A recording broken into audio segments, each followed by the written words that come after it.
Assalamualaikum warahmatullahi wabarakatuh. Yang terhormat Bapak Kepala SMK PGRI 1 Nganjuk atau yang mewakili, dan Bapak Ibu guru hebat SMK PGRI 1 Nganjuk yang kami banggakan. Pertama, marilah kita panjatkan puji syukur kehadiran Allah Subhanahu wa Ta'ala yang telah melimpahkan rahmat, taufik, hidayahnya, sehingga kita dapat berkumpul di sini dalam keadaan sehat walafiat. Kedua kalinya, tak lupa kita sampaikan sholawat serta salam kepada junjungan Nabi kita Muhammad SAW yang kita nantikan sholawatnya di hari akhir nanti. Pada kesempatan kali ini kita akan mengikuti diseminasi budaya positif yang akan disampaikan oleh Ibu Febrina Ika Cahyaristi, calon guru penggerak angkatan 9 dari SMK PGRI 1 Nganjuk.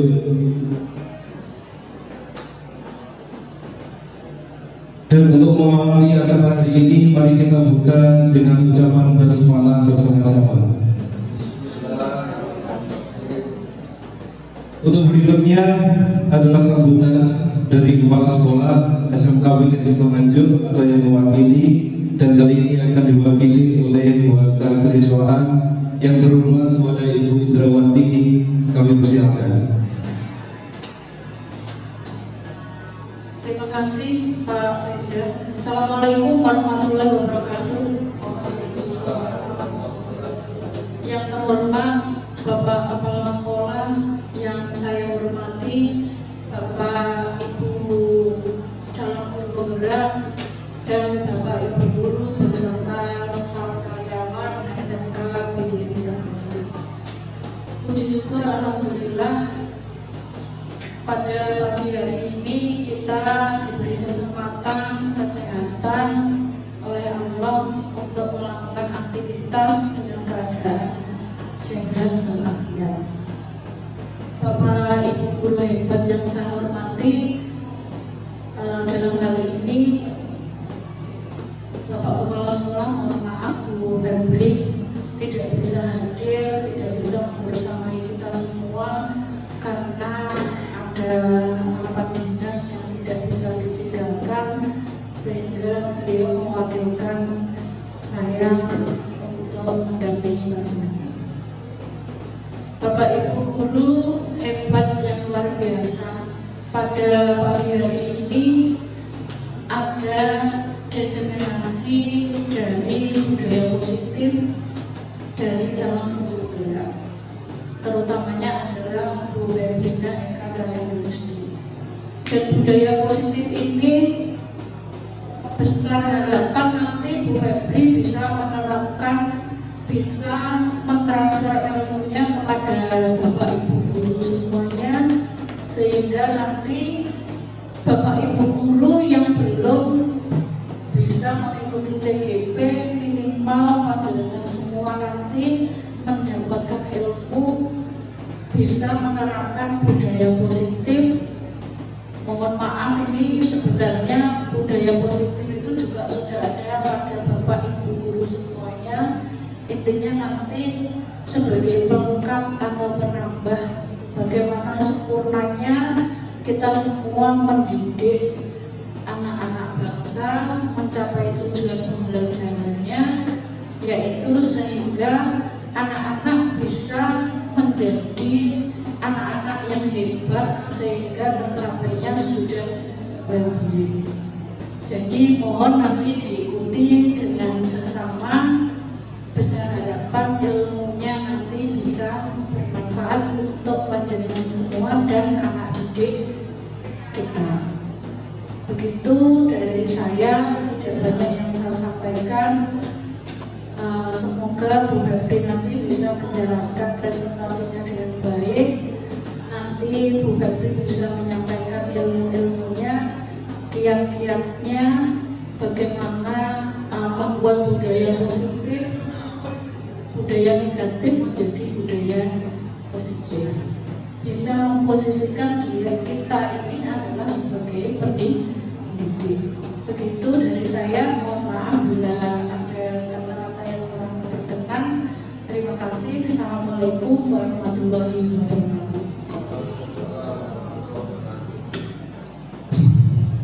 Terima kasih Bu Hendra yang sangat mengaturkan.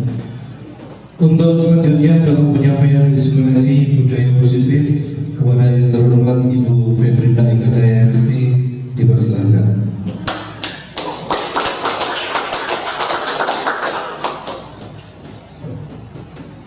Terima kasih Pak Fenda sudah memandu acara dan Bu Ira sudah mewakili Bapak Kepala Sekolah untuk melakukan sambutan. Ya, sebelumnya saya sapa dulu audiens yang di sini, ya. Selamat pagi. Pagi. Terus sekarang, ya, saya awali dulu sebelumnya. Assalamualaikum warahmatullahi wabarakatuh. Bagaimana kabarnya hari ini? Alhamdulillah sehat, ya. Di tengah terik panas matahari yang sangat menyengat, ya, dan membuat kering tenggorokan, sehingga menjadi kita sangat mencintai memberi yang namanya es. Tapi hati-hati dengan es, karena es itu apa? Dingin tapi terkadang juga menyakitkan. Karena kadang besoknya terus flu, terus batuk, terus iya, yang saat kemudian juga bisa membuat perut bun dan buncit. Terima kasih sebelumnya saya ucapkan karena sudah meluangkan waktu untuk hadir di sini untuk apa istilahnya ya, mendiskriminasi budaya positif yang akan saya sampaikan. Sebenarnya saya di sini bukan bermaksud menggurui, ya, kita hanya sharing, istilahnya kita sama-sama belajar. Ayo kita sama-sama mencoba untuk menerapkan demi kebaikan anak bangsa yang sudah diamanahkan dan diberikan kepada kita. Nah, ini saya bacakan dulu untuk judulnya, menyebarkan pemahaman dan penerapan pengalaman budaya positif. Nah, sebelum kita masuk ke yang lebih dalam, mungkin dari Bapak Ibu sudah ada yang pernah dengar atau mungkin pernah tahu atau bahkan mungkin sudah menerapkan budaya positif. Kira-kira budaya positif itu apa? Budaya positif. Ada yang tahu? Mungkin datang di sekolah tepat waktu. Datang di sekolah tepat waktu, bisa, itu termasuk budaya positif. Kemudian apalagi budaya positif yang lain? Selain datang tepat waktu, itu positif atau negatif kira-kira? Menikah lebih dini? Negatif. Iya. Positif kalau istilahnya dari segi agama mungkin halal itu lebih baik Pak Ustadz ini.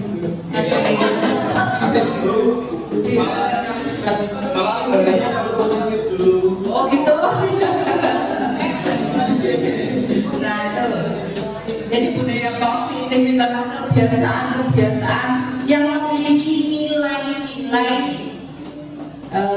yang positif atau yang baik, ya, itu secara universal atau umum.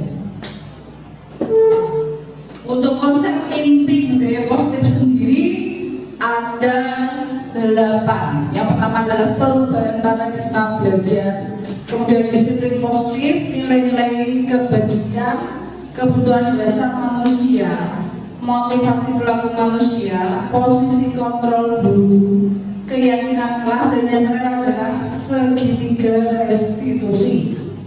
Nanti kita akan bahas satu persatu dari konsep inti tersebut. Nah, yang berikutnya ini pembelajaran dengan paradigma guru. Nah, karena di sekolah kita kan sudah menerapkan yang namanya kurikulum merdeka, atau disingkat dengan KUMER, KM. Nah, untuk kurikulum dijadikan acuan adalah profil pelajar Pancasila. Ada 6 elemen ini. Bapak Ibu sampun kersa sedaya nggih. Sampun. Nggih, kok ada 6 bagian atau 6 elemen dari profil pelajar Pancasila. Pembelajaran dengan paradigma baru, yaitu pembelajaran dengan paradigma baru merupakan pembelajaran yang dirancang berdasarkan prinsip pembelajaran berdiferensiasi sehingga para peserta didik belajar sesuai kebutuhan berdasarkan tahap perkembangan sesuai teori psikologi modern untuk mewujudkan profil pelajar Pancasila. Begini maksudnya, Ibu dan Bapak guru hebat. Setiap siswa itu memiliki karakter yang berbeda. Kemudian psikologi dari psikologinya juga berbeda. Meskipun dilihat dari umur atau usia atau tingkat sekolah sama ya, sama, misalkan sama-sama kelas 2 atau sama-sama kelas 1, kelas 10. Nah, belum tentu dari segi psikologinya itu sama. Dan kita sebagai guru hanya bertugas sebagai penuntun. Dalam arti kita itu dilarang istilahnya mendikte atau bahkan menyetir siswa. Itu sebenarnya tidak boleh, karena setiap siswa memiliki kodratnya masing-masing. Kalau kata filosofi, kalau saya mengutip filosofi dari Kiai Dewantara, bahwa setiap anak itu dia terlahir dengan kodratnya masing-masing, ya, kodrat alam kalau kata Kiai Dewantara. Jadi misalkan si anak itu ada yang pandai atau nilainya selalu bagus, ada yang nilainya selalu jelek atau istilahnya kurang bagus lah ya. Nah, tapi dia dari segi olahraga yang nilainya kurang itu tadi dia lebih menonjol. Berarti dia di pelajaran lemah, tapi di lapangan dia lebih menonjol dari temannya yang misalkan nilainya bagus di pelajaran matematika itu tadi.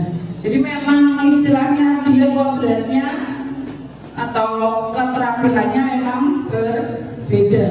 Seperti ibaratkan kalau hewan deh, kalau monyet itu pandai memanjat dan ikan itu pandai berenang, kita tidak bisa memaksakan ikan itu juga bisa memanjat. Kita juga tidak bisa memaksakan monyet untuk berenang seperti itu, karena memang sudah punya kodrat alamnya masing-masing. Jadi seperti itu. Nah, nanti untuk pengembangannya kita sesuaikan dengan profil pelajar Pancasila. Yaitu yang pertama adalah berkebinekaan global, kemudian bergotong royong, kemudian kreatif, bernalar kritis, mandiri, kemudian beriman dan bertakwa pada Tuhan yang Maha Esa.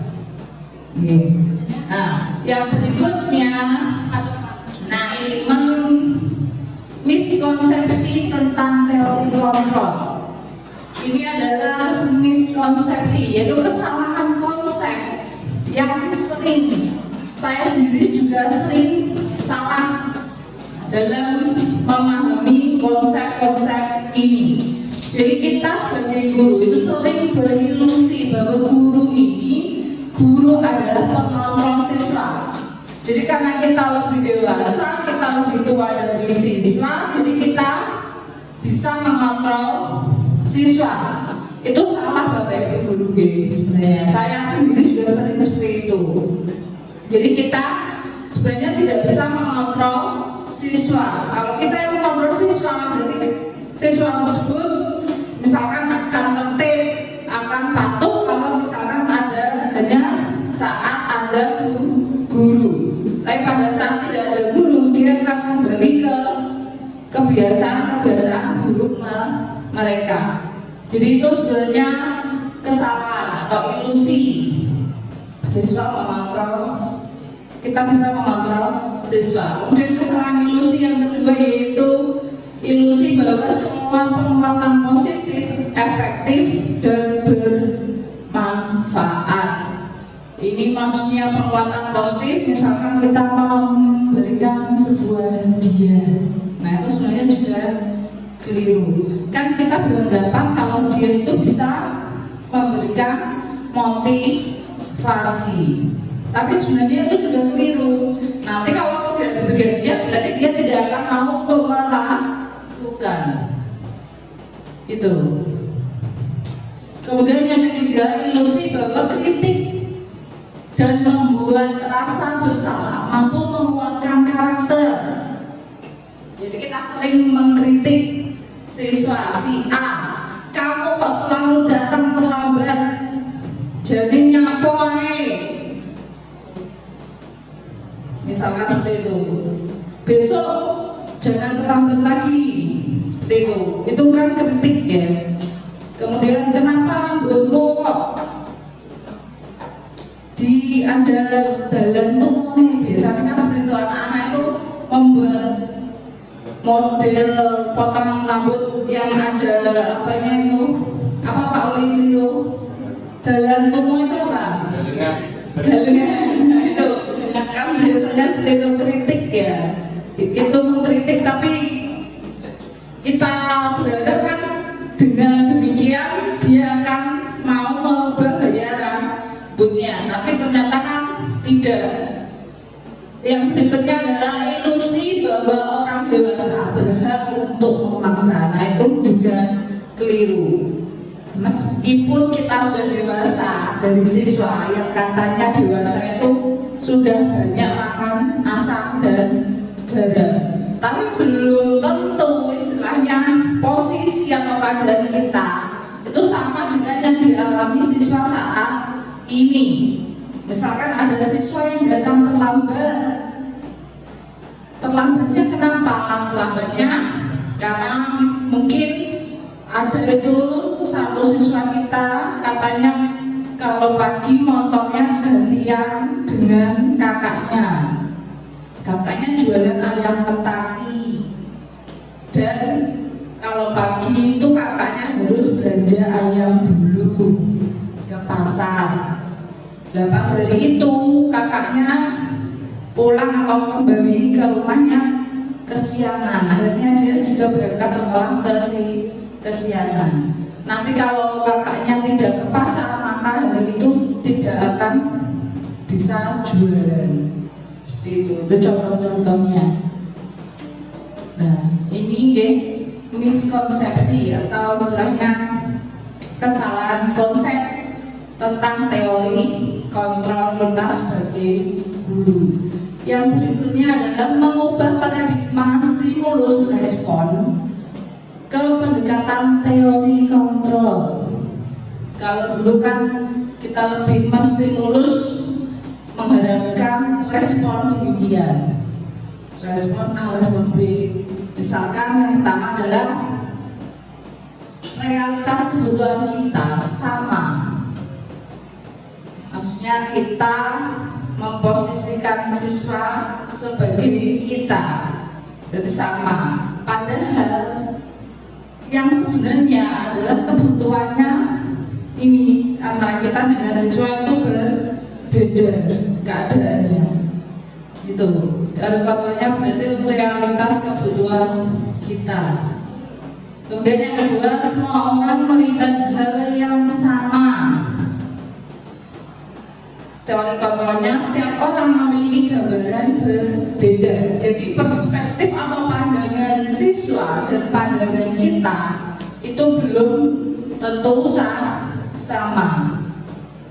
Itu. Kemudian yang ketiga adalah kita mencoba mengubah orang agar berpandangan sama dengan kita. Nah, untuk teori kontrolnya kita berusaha memahami pandangan orang lain tentang dunia.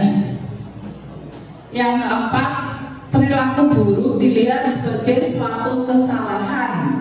Kalau dulu kan seperti itu, Kalau ada siswa melakukan kesalahan, berarti dia dicap sebagai cah nakal, seperti itu. Ini telatan, ini bolosan. Ya kan? Apakah semua anak seperti itu? Tidak. Pada kenyataannya siswa yang sering istilahnya membuat gaduh di kelas, kemudian dulu suka keselengean, itu saat ini pada saat dia lulus dia malah sukses. Banyak alumni PGRI yang seperti itu, yang dulu sering bolos ternyata dia sukses. Jadi belum tentu, dan kita tidak boleh mengejudge ya, mengejudge suatu perilaku buruk dilihat sebagai sebuah kesalahan. Nah ini itu stimulusnya kan, perilaku buruk dilihat sebagai suatu kesalahan. Untuk teori kontrolnya, semua perilaku memiliki tujuan. Nah ini, kalau dia nakal, kalau dia sering membuat gaduh di kelas, mungkin dia kurang perhatian. Kalau dia mencari perhatian gurunya dan teman-teman sekelasnya, mungkin di kelas dia tidak ada teman, akhirnya dia ingin mencari teman dengan membuat gaduh tersebut agar diperhatikan. Bisa seperti itu. Nah, kemudian yang berikutnya, orang lain bisa mengontrol saya. Itu untuk stimulusnya. Kemudian untuk teori kontrolnya, hanya Anda yang bisa mengontrol diri Anda. Dalam arti di sini kita harus menumbuhkan apa? Menumbuhkan istilahnya kemauan dari diri kita sendiri, karena baik buruknya diri kita adalah kita sendiri yang menentukan dari faktor dalam, ya, dari hati istilahnya. Kemudian untuk yang berikutnya, pemaksaan ada pada saat bujukan gagal. Nah seperti itu. Kalau kita misalkan biasanya kita sealus-alus ya Pak Yun, kalau misalkan mempengaruhi siswanya, Mas besok jangan pakai baju katalpak atau baju praktek kalau nggak praktek. Ya, loh Bu, loh Pak, saya kan baju bekas saya misalkan robek atau mana. Kemudian masih istilahnya dia masih banggil, ya susah untuk bilang iya, itu tidak mau. Akhirnya bagaimana? Kita yang sering lakukan, kita paksa. Biasanya memaksanya dengan ancaman. Pokoknya saya nak gawe tenteng, misalkan seperti itu. Nah itu adalah pemaksaan, adalah saat bujukan gagal. Itu boleh atau tidak kira-kira seperti itu? Tidak boleh. Nah, harusnya kita bisa berkolaborasi dan konsensus menciptakan pilihan-pilihan baru. Misalkan, berarti kalau misalnya sobek Pak, berarti minta tolong ibunya untuk dijahit, seperti itu. Jadi kita beri pilihan-pilihan agar bisa melaksanakan apa yang kita inginkan dari anak tersebut. Kemudian yang terakhir ada model berpikir menang kalah. Kalau dulu menang kalah, kalau di siswa kita wes budal sih, pokoknya menang kalah carry kan seperti itu biasanya ya. Nah sebenarnya itu adalah afirmasi negatif ya. Harusnya kita ini selalu berpikiran menang, jadi lomba untuk menang itu. Jadi afirmasinya positif. Kalau menang kalah wis pokoknya budal sih. Nah itu berarti afirmasinya negatif. Harus kita rubah ke teori kontrol dengan model berpikir menang. Jadi kita pasti menang gitu. Oke, kemudian yang berikutnya, disiplin positif. Disiplin positif berasal dari kata disiplin yang berarti latihan atau belajar. Disiplin mengacu pada disiplin diri yang memiliki tanggung jawab terhadap apa yang dilakukan berdasarkan nilai-nilai keyakinan. Dalam arti di sini nilai keyakinan itu adalah nilai yang ada dari dalam diri seseorang tanpa dipengaruhi oleh pihak lain. Kalau dipengaruhi pihak lain, ya tadi seperti tadi, kalau misalkan tidak ada gurunya, dia akan kembali seperti semula, hanya takut pada gurunya saja, tidak akan bisa menumbuhkan rasa tanggung jawab dari diri siswa tersebut. Kemudian yang berikutnya, disiplin positif merupakan salah satu cara menerapkan disiplin yang bertujuan untuk menumbuhkan kesadaran serta membudayakan peserta didik tanpa imbalan atau penghargaan atau reward ataupun ancaman atau hukuman. Jadi sebenarnya saya juga baru tahu di program guru penggerak ini, kalau misalkan hukuman maupun hadiah itu sebenarnya tidak baik untuk mental siswa atau murid, karena itu tadi, kalau hukuman nanti dia hanya akan melaksanakan kalau ada gurunya, kalau hadiah dia tidak akan mau melakukan kalau tidak ada imbalan atau hadiahnya. Pembiasaan yang buruk gitu, seperti itu. Saya juga baru tahu. Saya pikir dengan memberikan reward, memberikan hadiah itu adalah bisa memotivasi siswa, tapi ternyata keliru. Ya nanti kita akan rubah pelan-pelan gitu, sama-sama saling mengingatkan untuk perubahan ke disiplin positif yang lebih baik.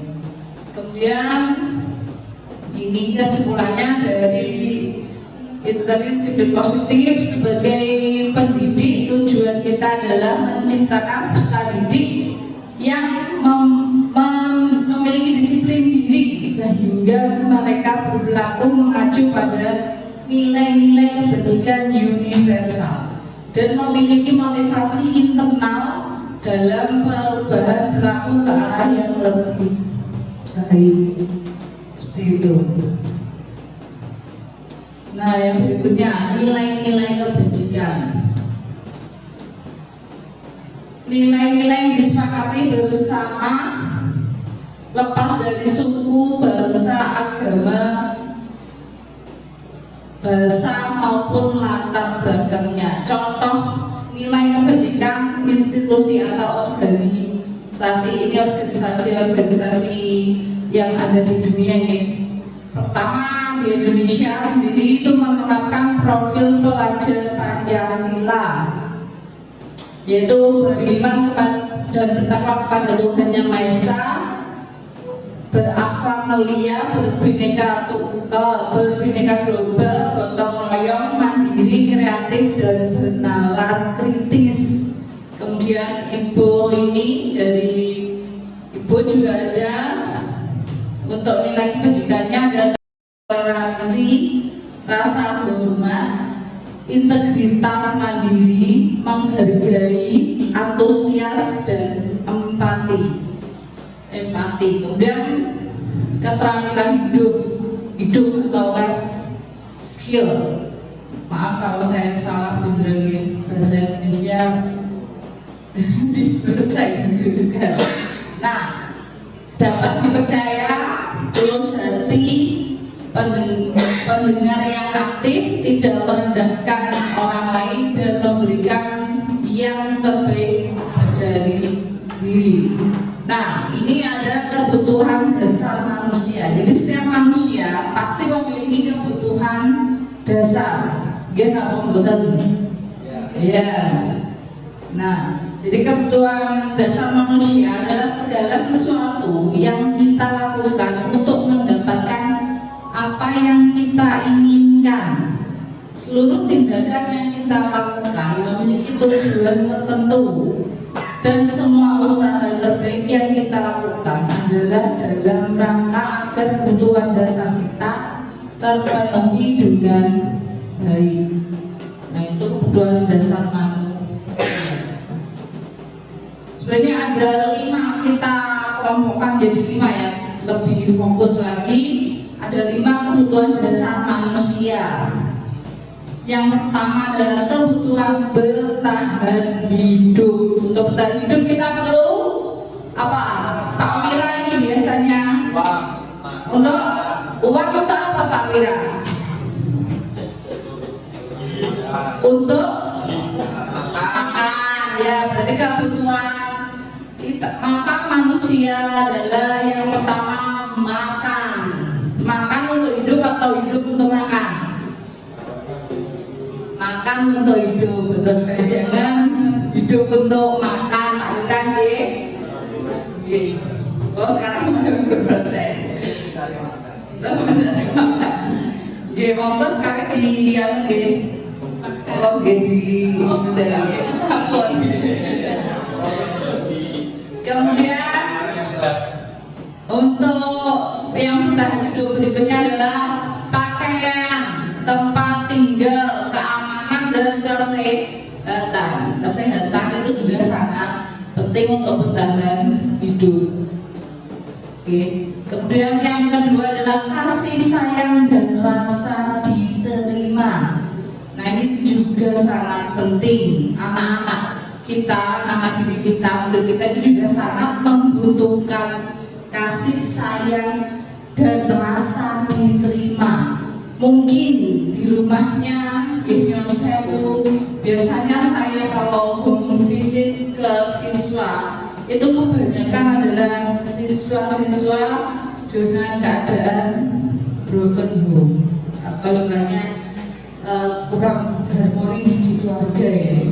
Oleh karena itu di sekolah dia biasanya sering mencari perhatian. Dia ingin membutuhkan ini yang dia cari sebenarnya, rasa kasih sayang dan rasa diterima. Gitu. Jadi kalau ada siswa seperti itu berarti kita harus melakukan pendekatan dan pendekatan dengan rasa kasih sayang. Tapi hati-hati Bu Sinten, nanti kalau terlalu dekat biasanya disalahartikan oleh siswa gitu. Perhatian beda, kecuali kalau saya mungkin kan sudah emak-emak ya, jadi beda. Kalau yang gitu, kalau mama itu bapak-bapak yang akan diperhatikan. Ya, gitu. Kasih sayang itu meliputi rasa diterima, dipedulikan, berbagi, kerjasama, menjadi bagian dari kelompok. Gitu. Oh iya, alhamdulillah. Kemudian yang ketiga ada penguasaan. Nah, penguasaan kadang ada istilahnya orang yang ambisius istilahnya ya. Itu termasuk butuh juga sebenarnya penguasaan. Kalau ambisius berarti rasa kebutuhan penguasaannya berarti lebih tinggi. Ya, sebenarnya semua orang itu punya rasa penguasaan, hanya kadarnya yang berbeda-beda. Ini yang pertama adalah harga diri, kemudian keinginan untuk dianggap pemimpin, berprestasi, diakui, didengar, itu penguasaan. Sama seperti siswa juga demikian. Harga diri biasanya kan seperti itu. Gelutnya apa gelut? Harga diriku. Lainnya apa harga diri? Lah pacarku di WA nih. Harga diri kalau bos pacarku kok di WA. Misalkan seperti itu. Biasanya anak-anak mengatasnamakan harga diri, gitu. Kemudian keinginan untuk dianggap memimpin, berprestasi. Biasanya ada siswa yang mengumpulkan cepet-cepetan ya istilahnya, cepetan, tapi kok jadi boleh nyontoh ya, aku nyontoh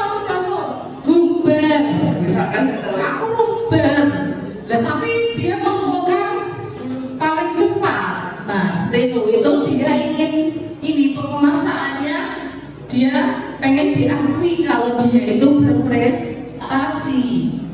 Jadi aku tuh lebih bisik daripada temannya. Itu pengakuan juga, kepenguasaan. Kemudian yang keempat ada kebebasan, meliputi mandiri, memiliki pilihan, mencoba hal baru, mampu mengendalikan arah dirinya. Nah, ini kebebasan. Kadang anak-anak juga ingin merasakan yang namanya kebebasan. Dia itu pengen dianggap sudah besar, apalagi siswa SMK yang sudah besar, dia sudah mandiri. Tidak suka kalau misalkan dinasehati, kok kayak kecil ya, misalkan seperti itu. Kemudian yang kelima ada kesenangan. Nah, anak-anak ini paling senang kalau pelajaran guyon-guyonan, bermain, humor.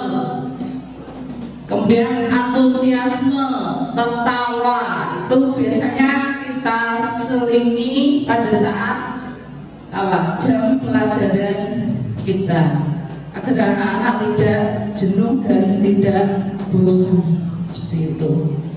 Itu juga termasuk kebutuhan dasar manusia, termasuk siswa kita juga butuh itu.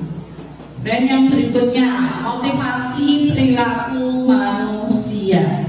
Nah, ini tadi, apa yang bisa memotivasi perilaku manusia kira-kira? Ini tadi, kita kan beranggapan bahwa ini tadi untuk menghindari ketidaknyamanan atau hukuman, karena sudah membuat istilahnya perjanjian dengan wali kelas, besok tidak datang terlambat lagi, dia akhirnya datang ke sekolahan tidak terlambat. Tapi suatu ketika wali kelas tersebut dia tahu, misalkan seperti saya hamil kemudian cuti, berarti kan agak lama kalau cuti hamil, berarti Bu Febri nggak masuk, berarti nggak apa-apa tak untuk mampir kantin sih, berarti dia hanya takut dengan wali kelasnya atau hukuman yang sudah dia buat perjanjian dengan wali kelasnya. Kemudian ada untuk mendapatkan imbalan atau penghargaan dari orang lain. Nah, ini juga kalau misalkan sudah mendapatkan imbalan, nanti kalau misalkan kamu mengerjakan, saya beri nilai 90 misalkan. Kalau mengerjakan tulisanmu bagus, kalau benar, kalau kamu tepat waktu, nilai 90 misalkan. Kalau misalkan dia, apalagi kalau imbalan biasanya Pak Yudi biasanya sering memberikan coklat kepada siswanya, voucher. Oh ya, voucher apa Pak? Oh, kopsis, ya. Nah, seperti itu. Kalau tidak ada voucher berarti tidak mau mengerjakan. Mau ganti kayak voucher, biasanya kayak voucher. Tapi kamu ngesok aja, kan pas nenek imbalan voucher nih, misalkan seperti itu. Berarti itu hanya mengharapkan imbalan. Ini berarti termasuk dua unsur ini berarti termasuk motivasi ekstrinsik, karena dipengaruhi dengan hal-hal di luar dirinya itu tadi. Kemudian untuk yang berikutnya adalah untuk menjadi orang yang mereka inginkan dan menghargai diri sendiri dengan nilai-nilai yang mereka percaya. Itu baru motivasi intrinsik atau motivasi yang tumbuh dari dalam diri sendiri. Ya. Dan yang berikutnya ada hukuman. Nah, hukuman ini bersifat tidak terencana atau tiba-tiba. Dia murid tidak tahu apa yang akan terjadi atau tidak dilibatkan. Kemudian bersifat satu arah, berupa hukuman fisik dan psikis. Nah ini kalau saya dulu sering seperti itu, biasanya siswa yang datang atau masuk terlambat di jam pelajaran saya suruh push up biasanya. Tapi sekarang sudah istilahnya saya hindari, karena kadang anak-anak juga protes, itu termasuk kekerasan fisik katanya, menghukum dengan push up. Kemudian konsekuensi, kalau konsekuensi itu sudah terencana karena memang sebelumnya mungkin ada perjanjian antara siswa dengan gurunya sesuai dengan peraturan. Kemudian yang kedua, murid tetap dibuat tidak nyaman. Tidak nyamannya kenapa? Karena terus ditanya, terus dipantau, ditanya awakmu neh ngono telat misalkan seperti itu kan dibuat rasa tidak nyaman dari diri siswa. Kemudian sikap guru selalu memonitor murid, jadi dideloi awakmu ini yang metu, awakmu ini mencolok neh misalkan, awakmu ini bolos neh, kan gitu, memonitor siswa. Itu konsekuensi. Nah, berbeda dengan hukuman dan konsekuensi. Restitusi ini lebih istilahnya ke pendekatan siswa dari hati ke hati, dengan proses menciptakan kondisi bagi murid untuk memperbaiki kesalahan.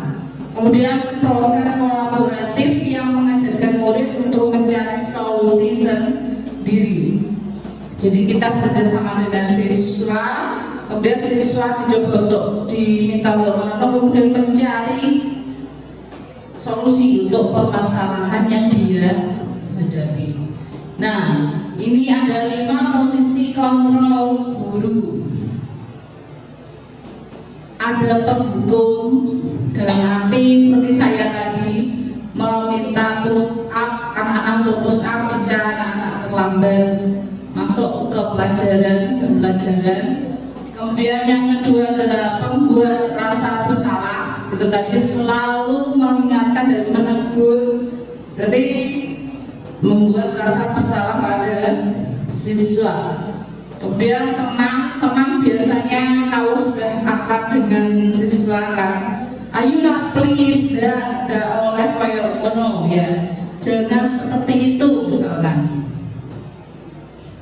jangan seperti itu please, tolong kali ini ya, tolong tertib misalkan seperti itu, demi Bu Febri misalkan. Nah, itu berarti posisi kontrol sebagai teman. Kemudian pemantau itu tadi seperti wali kelas, sayang misalkan si A itu kan sudah alfanya itu banyak misalkan, nah itu setiap hari saya cek ke kelas untuk kehadirannya. Nah, itu berarti pemantau, memposisikan diri sebagai pemantau. Kemudian yang berikutnya adalah manajer itu kita mencari solusi bersama siswa. Nah, kita lihat ini contoh-contoh kalimatnya.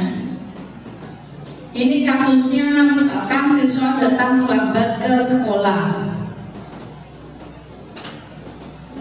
Bersihkan kamar mandi, tiap hari datang terlambat, misalkan seperti itu. Itu berarti termasuk posisi kontrol sebagai penghukum.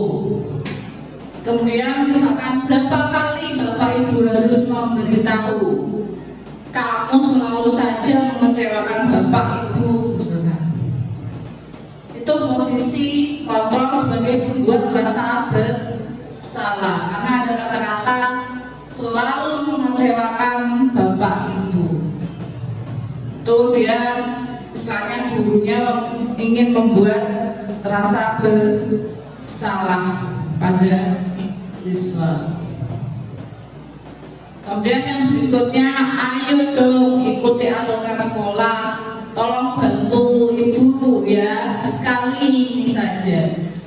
Ya sudah tidak apa-apa, lain kali jangan diulangi lagi ya. Itu misalkan seperti itu berarti sebagai teman, posisi kontrol sebagai teman. Kemudian yang berikutnya, kamu sudah melanggar peraturan sekolah.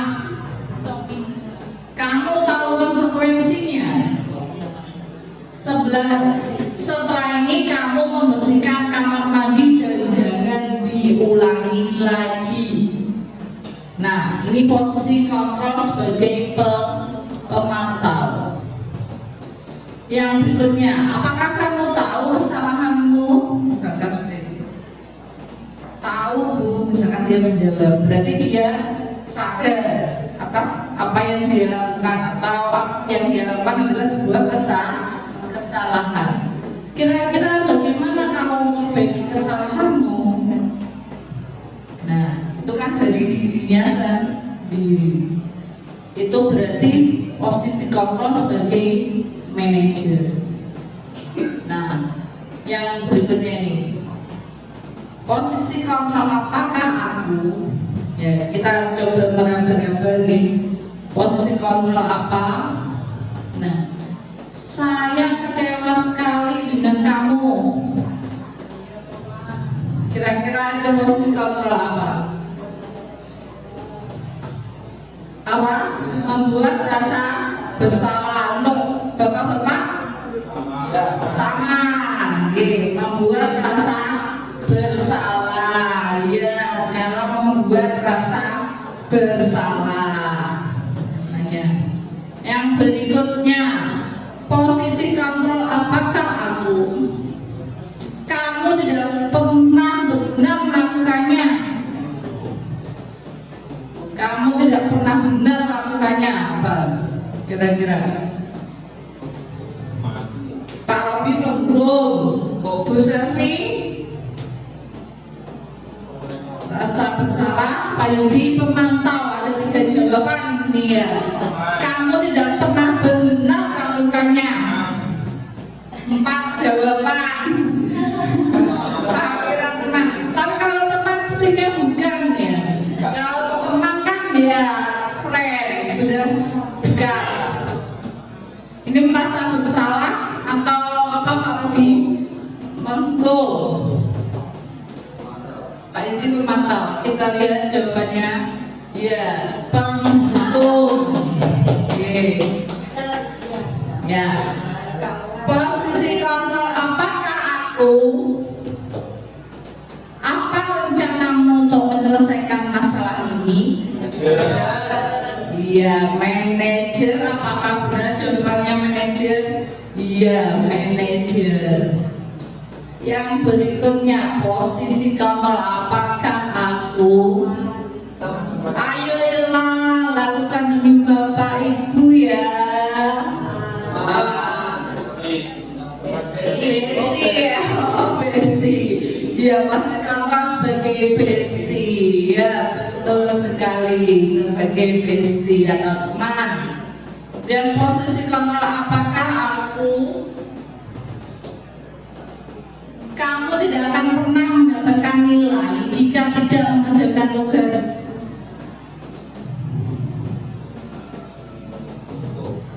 Apa? Penghukum, pemantau, pemantau.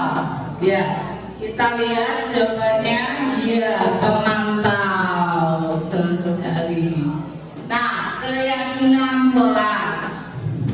Oke, ada yang sudah tahu keyakinan kelas? Atau mungkin sudah buat malah keyakinan kelas dengan anak-anak? Belum. Ya, keyakinan kelas. Mengapa keyakinan kelas? Mengapa tidak peraturan kelas? Kenapa kira-kira? Ya, Bu Selvi silakan. Peraturan dibuat oleh sepihak atau salah satu, ya, atau satu pihak saja, atau sekolah atau pemangku kepentingan. Nah, betul sekali. Sedangkan keyakinan kelas Ya, kesepakatan atau dibuat bersama-sama sekali. Coba kita lanjutkan. Nah, ini pembentukan keyakinan kelas. Keyakinan kelas bersifat abstrak berupa pernyataan universal, dibuat dalam pernyataan positif. Sedikit saja agar mudah diingat. Yang kelima, sesuai dengan kondisi kelas dan sekolah sehingga mudah diterapkan. Yang keenam, semua warga sekolah atau warga kelas dilibatkan saat membuat keyakinan kelas. Nah, ini saya kemarin membuat keyakinan kelas dengan siswa kelas 10 TPM ya. Alhamdulillah berjalan dengan lancar dan hasilnya adalah ini, tidak tampak nih. Tulisannya kecil, sangat kecil. Jadi dari beberapa itu tadi yang disampaikan anak-anak, kita rubah ini keyakinan kelas yang dibuat bersama-sama ya. Kemudian kita rubah ke dalam sebuah kalimat positif, karena kalimat positif itu akan memberikan afirmasi yang positif pula. Misalkan jangan memainkan HP atau menggunakan HP saat pelajaran. Kita ubah kalimat positif menjadi apa? Kalimat positifnya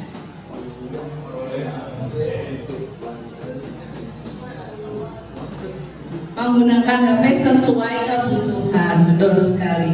Jadi misalkan kalau sekarang kan kita sesuai dengan perkembangan zaman ya, pembelajaran kan juga kadang membutuhkan HP.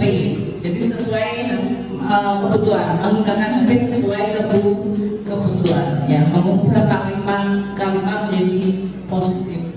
Nah, ini dari beberapa kemarin keyakinan akhirnya dirumuskan ada 7 keyakinan yang disepakati. Yang berikutnya, nah ini adalah segitiga restitusi, suatu proses dialog yang dijalankan oleh guru agar dapat menghasilkan murid yang mandiri dan bertanggung jawab. Jadi kita misalkan istilahnya ada siswa yang melakukan pelanggaran atau keyakinan kelas, itu kita bisa menggunakan segitiga restitusi ini untuk penyelesaiannya dengan langkah-langkah. Yang pertama adalah menstabilkan identitas, yang kedua validasi tindakan yang salah, dan yang ketiga menanyakan keyakinan. Nah, ini menstabilkan identitas. Ini kalimat-kalimatnya ini ya. Berbuat salah itu wajar. Tidak ada manusia yang sempurna. Ibu bapak juga pernah melakukan itu. Ibu bapak tidak mau mencari siapa yang salah, tapi ibu bapak ingin mencari solusi dari permasalahan ini. Kamu berhak merasa begitu. Itu termasuk penstabilan identitas agar dia tidak merasa dihakimi pada saat apa? Ya, kita panggil atau kita cari solusi bersama-sama. Kemudian yang berikutnya adalah menstabilkan identitas. Kamu pasti punya alasan mengapa melakukan hal itu. Yang kedua adalah padahal kamu bisa melakukan yang lebih buruk dari ini ya. Yang ketiga, kamu patut bangga karena melindungi sesuatu yang penting buatmu. Yang keempat, kamu melakukan karena mempertahankan sesuatu yang penting bagimu. Yang berikutnya adalah apakah keyakinan kelas kita, nilai-nilai apa yang telah kita sepakati bersama seperti apa gambaran sebuah kelas yang ideal menurut kamu? Kamu ingin menjadi seperti apa? Gitu.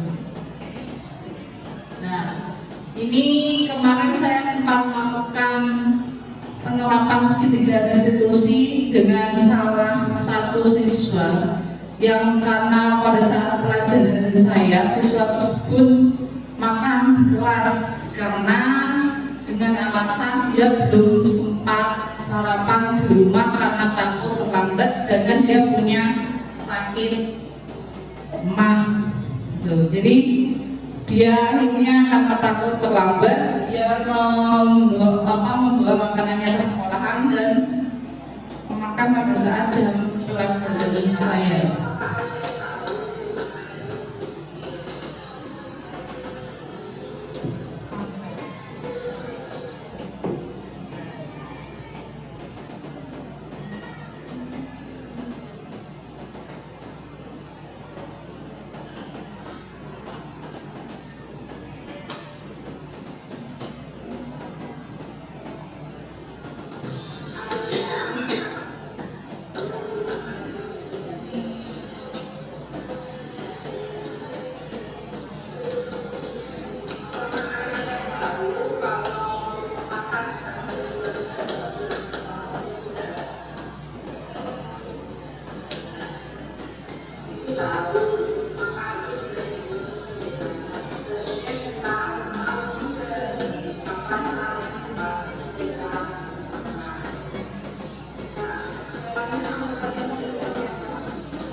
Ya, itu dia mengatakan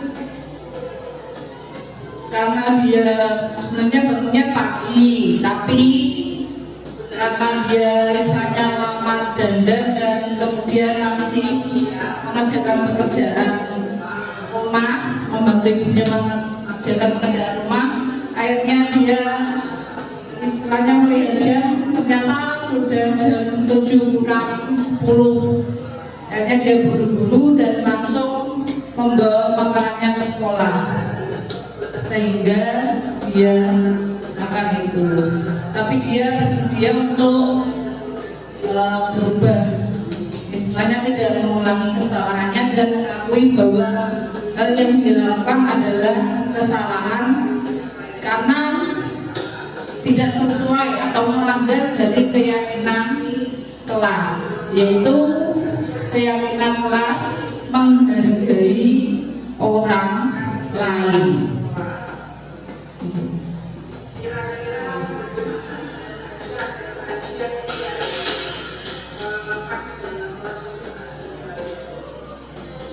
Nah, ini dia mencari solusi. Dia akan bangun lebih pagi lagi dan sarapan di rumah.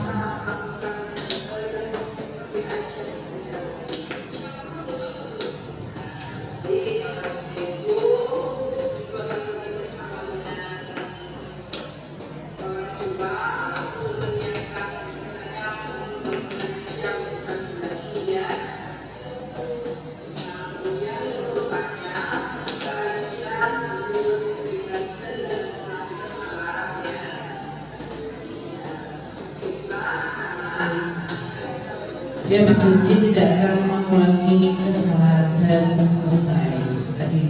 Jadi bukan berarti kalau misalkan ada kesalahan kemudian kita marahi dan menghukumnya, tapi kita harus mencari dulu kenapa dan alasan apa yang membuat anak tersebut makan di dalam kelas, melakukan kesalahan-kesalahan atau melanggar dari keyakinan kelas yang sudah kita sepakati bersama. Nah, untuk kesimpulan hari ini yaitu dalam penerapan program disiplin positif, hendaknya guru memiliki standar kepribadian profesional dan sosial yang baik, di mana guru mampu merefleksi dirinya sebagai among atau manajer yang menuntun murid menjadi insan yang mandiri, merdeka, dan bertanggung jawab. Jadi seperti itu Bapak Ibu guru hebat. Ini ada sedikit pantun, siang-siang pergi ke kota, jangan lupa. Oh ya, oke, saya ulangi ya kalau nanti. Ya, terima kasih atas pujiannya, meskipun itu hanya untuk membanggakan saya, ya kan, menyenangkan saya. Oh iya. Saya lanjutkan ya. Siang-siang pergi ke kota. Jangan lupa beli alpukat. Demikian penjelasan dari saya. Semoga